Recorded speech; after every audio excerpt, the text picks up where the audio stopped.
Welcome to PHOENIXA Cheng Legacy Show. This is PHOENIXA Cheng. I am so thrilled to see you again after quite a hiatus. I am back because President Trump just got back from China. That is the greatest news. Many people were very skeptical about his trip. Some say, why did he have to go? Well, when I look at President Trump's China trip, meeting President Xi, I naturally think about Nixon, 1972. That was the opening of the US-China relationship.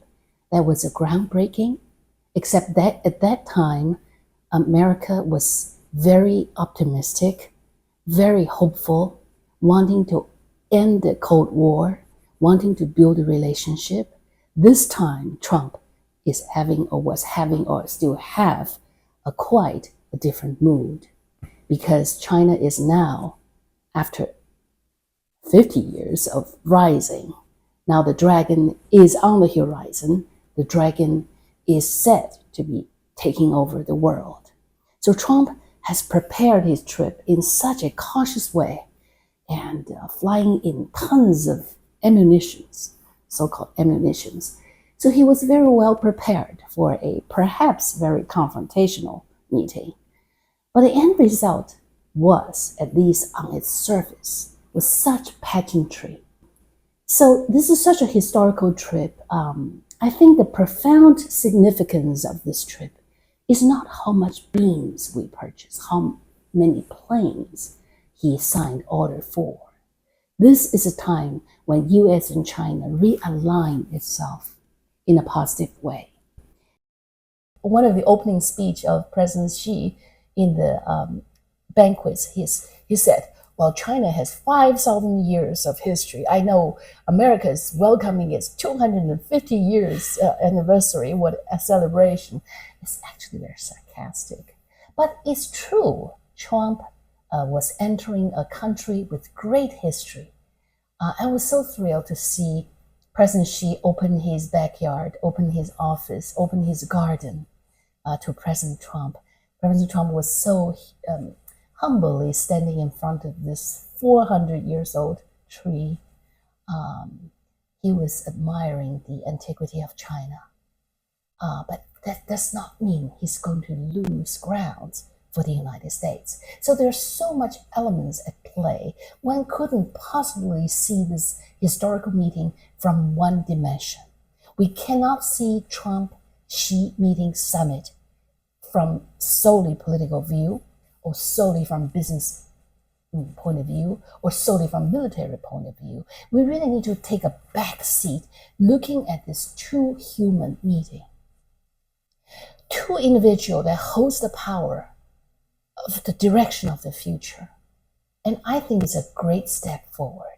I just want to take a back seat to really see this event from a cosmological point of view.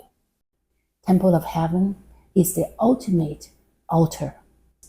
22 emperors from Ming Dynasty to the Qing Dynasty. The emperor went to Temple of Heaven to pray for harvest.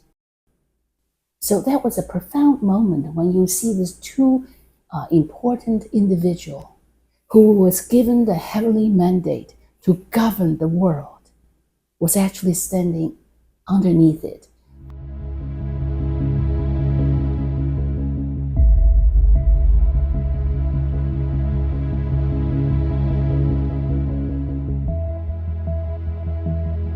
Many say that Trump, from that moment on, was taking the mandate from heaven, as if he was the son of heaven. As I look at Trump walking into the garden of Zhongnanhai, I couldn't help but thinking my home, Cheng Courtyard, just very next door.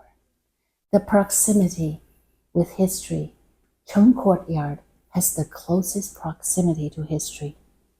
Cheng had a home right next to Zhongnanhai, west of Forbidden City. I am the descendant to Cheng Zhengjun, a Republican era modernizer who gave his life to the building of China's modernization. My grandfather purchased Cheng Courtyard in 1923 while he was teaching in Beijing University, hired by Cai Yuanpei, China's biggest intellectual. So I am right on the axis of Chinese civilization. My family story is right in the center. You couldn't escape it.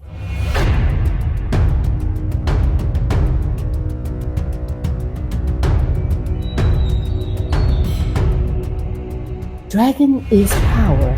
Feng Huang is peace. Between power and peace lies the destiny of humanity.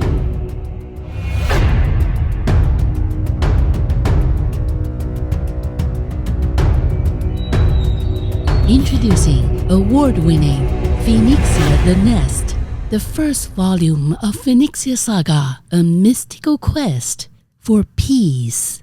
Available worldwide in hardback, paperback, ebook, and audiobook. PHOENIXACHENG.com